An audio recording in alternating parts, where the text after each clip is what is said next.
algebra students. This is the second lesson in your Unit 1, in which we talk about how you can use equations to represent and solve word problems. This is something we start off at the beginning of algebra, but it's a skill that you're going to keep working on throughout algebra. A huge part of math is just being able to read through a real life problem and represent it with math. So that's what we're going to be focusing on today. The first example we're going to look at is this example of Noelle. It tells us Noelle decides to sell cakes to make extra money. She spends $45 on all of the supplies for the cakes, and then she decides to sell each cake for $11. And the first part they're going to ask us to do is this idea of representing it with math. So the first part says, write an equation that represents how many cakes Noelle will need to sell to make a profit of $100. As you're reading through this problem, there's a couple things you want to think of. If there's something we don't know that we would need to know to answer this question, we're going to represent that with a variable or a letter. So if we're talking about Noelle making $100, what has she done that impacts how much money she makes? Well, the first thing they told us is she spent $45 on supplies. That's money she's spending. That's money she has lost. She's going the opposite direction. She's not making $100, that's money she's lost.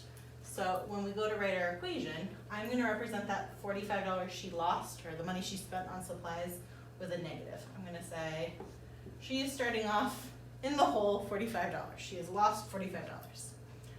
She's trying to make a profit of $100. How is she making money? She is making money by selling cakes. She is selling each cake for $11. So that's how she's trying to make her money. Since it's money she's making, I'm going to use a plus sign to show that's her gaining money. She's making $11.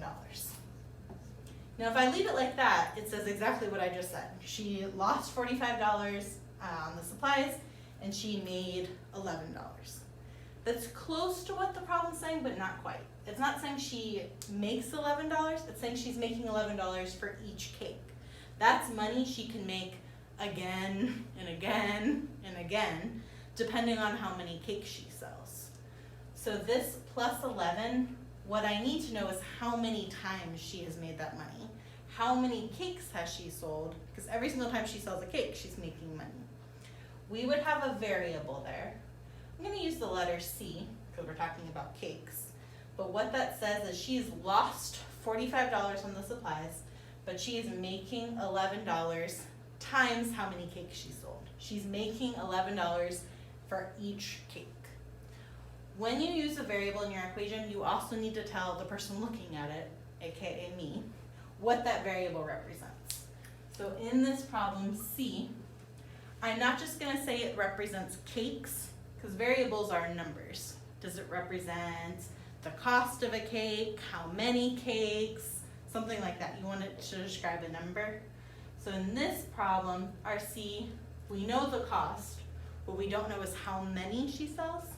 So I could say C represents, you could say how many cakes she sells. I'm going to say the number of cakes Noelle sells. And this, when we do this, that's what we call defining our variable.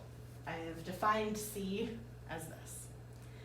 Now this is really good, but it's not an equation yet. I needed to say it equals something. This is representing how much money she has. So she's lost the $45 on supplies. She's getting $11 for each cake. We want the money she has to equal $100. They told us she wants a profit of $100. So I can finish this by saying equals 100. This equation here represents this problem. Lots of times this is a skill that students need a lot of practice with to become more confident in it. Please let us know if this is something after going through this video you feel like you'd like extra practice on. We would be happy to support you with that. The good thing about writing an equation is once you've got this equation, using that equation can help you answer other questions about the problem. So for example, I've got a part B. Part B says how many cakes does she need to sell to make at least $100? Now that we've got an equation where C is the number of cakes she sells. To answer this question of how many she needs to sell, one way you could do that is by solving this equation. You could also go up there and kind of do some guessing and checking, but since we've got this equation, it makes it real easy to answer the question. So I'm going to take my equation, and then using the stuff you practiced in yesterday's lesson, we can solve this equation. I'm going to start with that constant, that number that's all by itself without the variable. The opposite of negative 45 is plus 45, which I will do on both sides. That helps me because negative 45 plus 45 is 0. That cancels out. So we get 11c equals, here is 145. Last step is dividing. We want to divide by 11 because that will give us c all by itself. 145 divided by 11. If you were doing that super fun math by hand, you could say 11 goes into 14 one time. 1 times 11 is 11, which means you have 3 as your remainder. Could bring down that 5 and then say 11 goes into 35 3 times. 11 times 3 is 33, so you've got 2 as your remainder. What that means is that it doesn't divide evenly. I'm going to keep going. If you had typed this in your calculator, you would notice it has a decimal. You can keep going by hand by adding a decimal, by adding that 0.0. That gives you one last number to bring down. We could finish it up by saying 11 goes into 20 one time. And so I'm just going to stop there to show you it's going to be a decimal. We're getting 13.1. So I could say c equals 13.1. Now remember, it's not an equation we're solving, it's this question we're answering. The question is, how many cakes does she need to sell? When we solved, we got 13.1. But do we want to say Noelle needs to sell 13.1 cakes? Hopefully you're thinking that sounds a little silly. So what should the answer be? How many cakes does she need to sell? When we're in class, a lot of people say, oh, I know this. 13.1, we round down. 13.1 is closer to 13 than it is to 14. And that idea that 13.1 is closer to 13 is absolutely correct. You were right. 13.1 is closer to 13, so lots of times you round down to 13. But thinking about what this question is saying, what would happen if we round down? To make exactly $100, she needs to sell 13.1 cakes, but we can't do that. So if we go down, if she sells less cakes, what's that going to mean about her profit? Well, if she sells less cakes, that means she makes less money. You did the math out. If she sells 13 cakes for $11 each, oh boy, that is $143, which sounds great because she wants a profit of $100, but she spent that $45 at the beginning. If you actually show that, that shows she's going to be less than her goal. Because in this problem she wants to make money, making money means we want to round this up. You go up to 14 cakes, I've written all over the board now. If you go up to 14 cakes, if she were to sell 14 cakes, that means she's making more money here. It means she's made $154. Which means that even when you take out the supplies, she still made at least $100 in profit. When it comes to answering these questions, if you solve and you end up with a decimal, the point of this is it's not always going to be the one or the number that is closer to the decimal. You have to go back into the problem and see what makes sense. In this specific problem, because she's trying to make money, she would want to sell more cakes because selling more cakes means you make more money. In a different problem, you might round down. It's just going to depend on what they're talking about in the story. You can always check your answer, though, by going back and doing what I did here. If you do the math, you could always confirm that she's going to make that profit she wants. So keeping this example in mind, this next one here is going to be for you to try.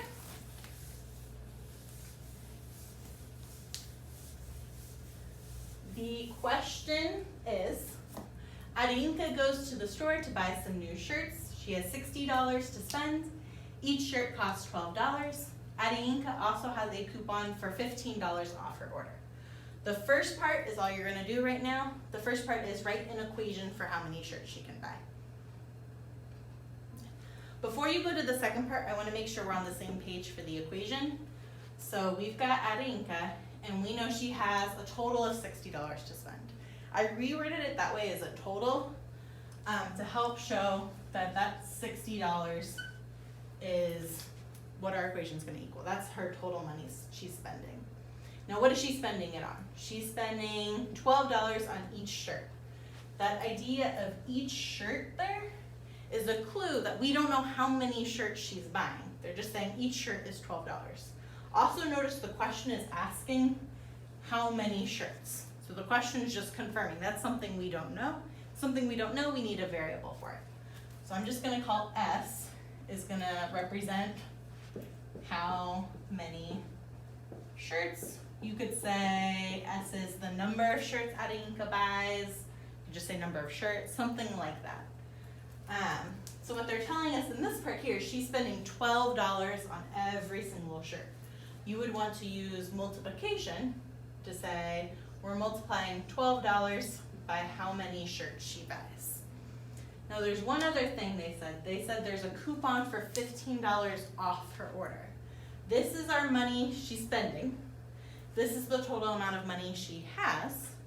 If we've got a coupon for $15 off, that's $15 you're taking away from the money she's spending.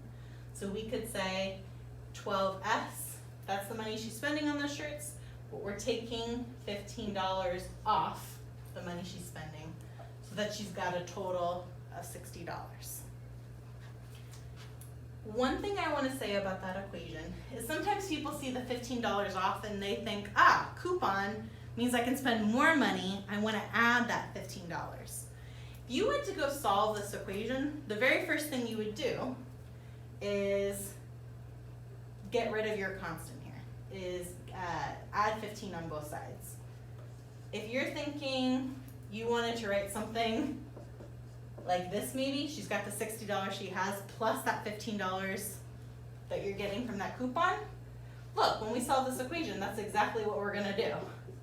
We're gonna say, let's add 15 to both sides, and that 15 becomes extra money that we're adding into the total amount of money she's spending. So if you had something like this written down, this is actually the same equation as the one I wrote down at the beginning. It's just written a different way. Now that I've started solving it, go ahead and answer the second question. The second question is, what is the maximum number of shirts she can buy? And go. All right, well, it's already halfway solved. You've got 12S equals 75.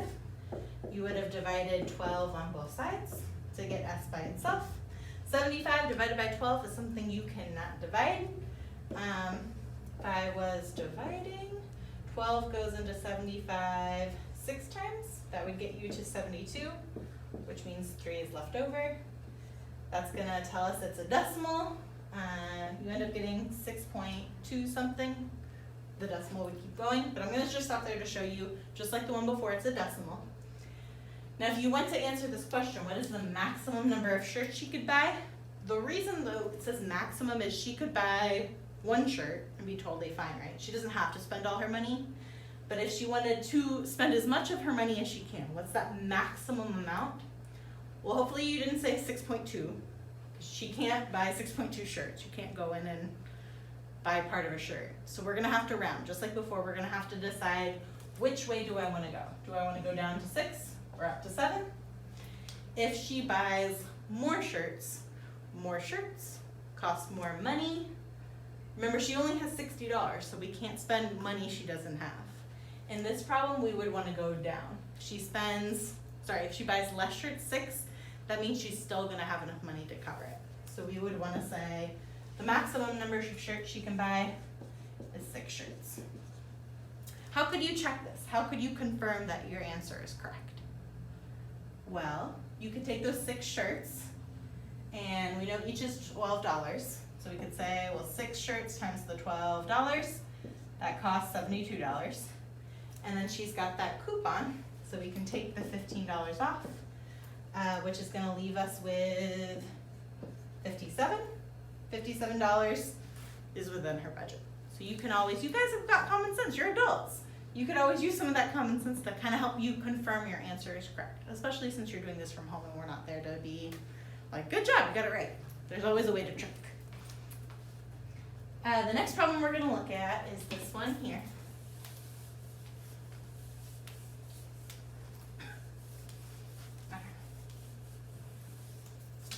This next one says, Gafar and Omotayo found a receipt for the movies for 15 people that was $180. They decide they would also like to go to the movies, but they only have $36. And once again, that first question is asking us to represent this with an equation. There are actually two different types of equations you can write for this. And usually I have people in the classroom kind of guide me on which way you want to go. If you want to try writing down something, go ahead and pause the video and see which way you come up with. I will show you both options though for an equation. One way people go about this is starting off by looking at the information given to us. What information would be helpful if we are trying to find out the amount of tickets they can get with their $36? Well, think about it for a second. If you go into a theater, you're holding $36 and you say, how many tickets can I buy with this money? One of the things you have to know is you have to know how much one ticket costs, right? Looking at this information, did they tell us that? Well, no, they didn't tell me the cost of one ticket. They told me 15 people or 15 tickets costs $180. So they didn't tell me the cost of one ticket, but could we find that? Well, if I know 15 people cost $180, I could use division to find out the cost of one person. I could divide that total money spent by how many people went, and when I divide that, it tells me the cost of one person. So 15 goes into 18 one time, that leaves me with a remainder of 3. 15 goes into 30 2 times, that leaves me with a remainder of 0. So we get, this division is 12. Now 12 what? What did we just figure out?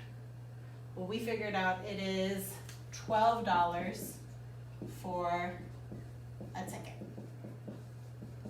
Notice I haven't written an equation yet. All I did was use some of the information they gave me to find out something helpful. $12 for each ticket. When we go to write the equation, we can use this information here we just found to help us represent this problem.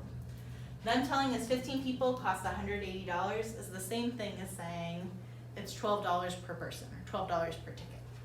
So when we go to write our equation, if I want to say they're spending $12 on every single ticket, we would say $12 times how many tickets they're buying. So 12t. I've written a variable down, so I want to make sure I say, what does t represent? Well, t represents, we could say the number of tickets. Remember, you want to be as specific as possible because it could be the number of tickets they're buying, it could be the cost of a ticket. That's why we were specific by saying the number of tickets. So they're spending $12 on each ticket. Is there anything else they're spending money on? No. And they're not buying anything else. That's the only thing they're spending money on. And they've got a total of $36. So we're saying they're spending $12 on each ticket, and they're spending a total amount of $36. That is one option for your equation. Because this equation is so short, it makes it real easy to solve the second one, right? How many tickets can they buy? You might already know kind of just looking at this, but if you went to solve this equation, you could come in to get t by itself, divide both sides by 12, and that leaves you with t equals 3. And we could say they can buy 3 tickets. Now remember, I said this is one option for how you could do this problem. Sometimes students look at this information and they think of something else. Instead of starting off by calculating how much one ticket is, what happens is students see 15 people, $180, and they think that's a ratio. If you were in our pre-algebra class, a ratio is a comparison of two numbers. So they're seeing 15 people cost $180. We're trying to find how many people cost $36. When you start talking about ratios, can be written as fractions. This is a perfect example of a problem you could use a proportion to find.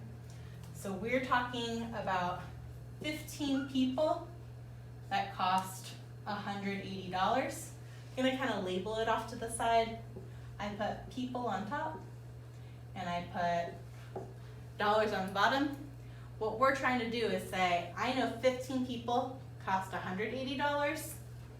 I'm trying to find how many people can I pay with $36. So you can set it up as a proportion. I would separate those two with an equal sign. I know we have $36, so I'm going to keep that in the same place. I'm going to say $36 right here. This information, the number of people that we can get with $36, is information we don't know. So right here, I would put a variable. So I look like P. I used T last time. It doesn't matter. You can choose whatever letter you want, by the way. I should have said that earlier. But if I was trying to put words to this proportion, it's saying 15 people cost $180. How many people can I invite with $36?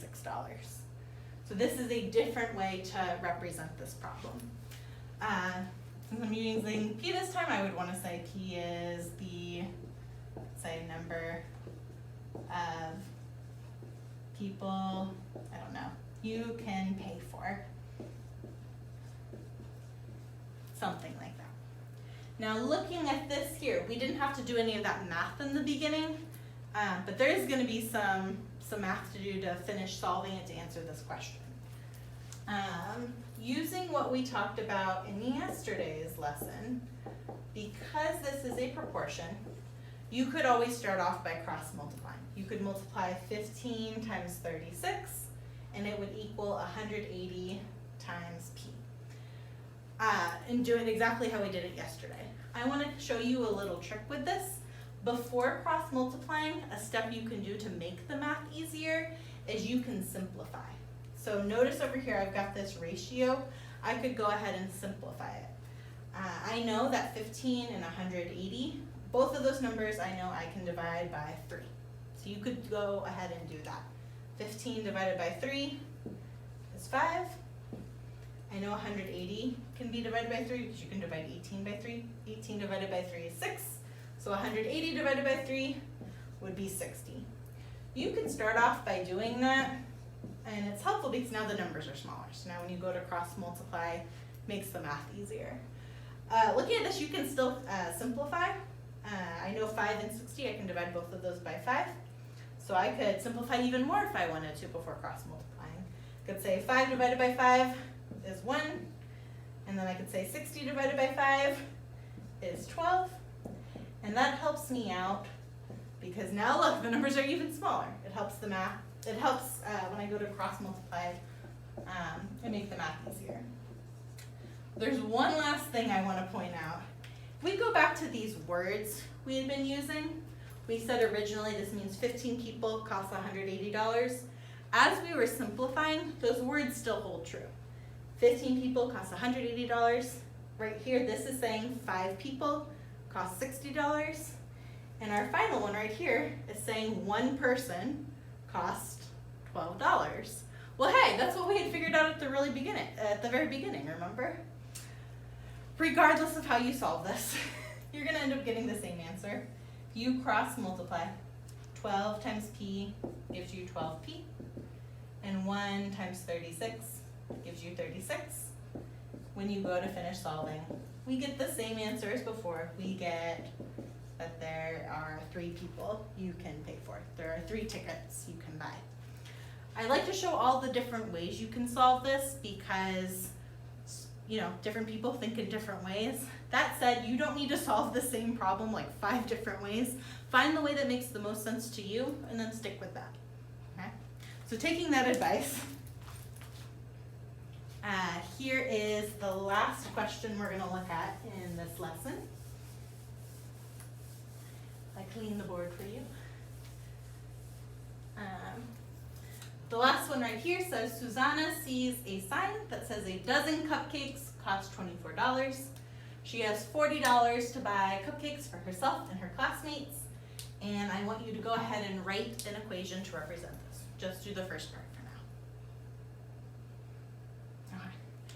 Depending on which of the ways we just looked at that you decided to use, some people would start this off and say, dozen cupcakes cost $24. Dozen means 12. That's important information to do this. Dozen cupcakes cost $24. I could write that as a ratio. I could say 12 cupcakes cost $24.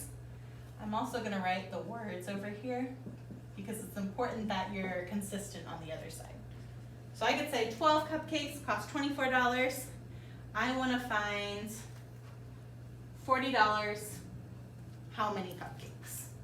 So I could go ahead and I could say, how many cupcakes for $40? Notice again, the 40 is going down here to stay with the money. My cupcakes is staying on top to stay with cupcakes. Be consistent. So this is one way you could write it. A different way students might do it is when they see a dozen cupcakes cost $24, some people's heads just automatically start doing the math and they say, okay, 12 cupcakes, $24. That means one cupcake costs $2. If your mind jumps there, that's awesome. That makes it real easy to just go ahead and write an equation instead of a proportion. If you know one cupcake costs $2, we could start our equation by saying it's $2 for each cupcake, $2 times the number of cupcakes you're buying, and she's got a total of $40. Both of these look very different, right? This is a proportion, this is an equation. They're both saying the same thing, and no matter which way you represent it, you'll get the same answer. The one thing you would want to do for both of those that's missing, do you know what it is? I didn't say what C represents, so I'm just going to kind of write over, I'm going to write right here. C represents what? Is it the number of cupcakes, the cost of cupcakes? What's the thing we don't know? We know the cost of each cupcake. We don't know how many. So we could say C represents the number of cupcakes she buys. It's okay if you had the wrong equation. Hopefully you found that explanation helpful. Go ahead and try answering this last question. How many cupcakes did she buy? All right. Hopefully you got that last part correct. This is the video on representing equations, representing word problems with equations. Hopefully you found this video helpful. If you have any questions about this or just want extra practice or extra explanation, please reach out to us. We would love to help you all. And with that, that is my time. Hope you have a great day. Thanks. Bye.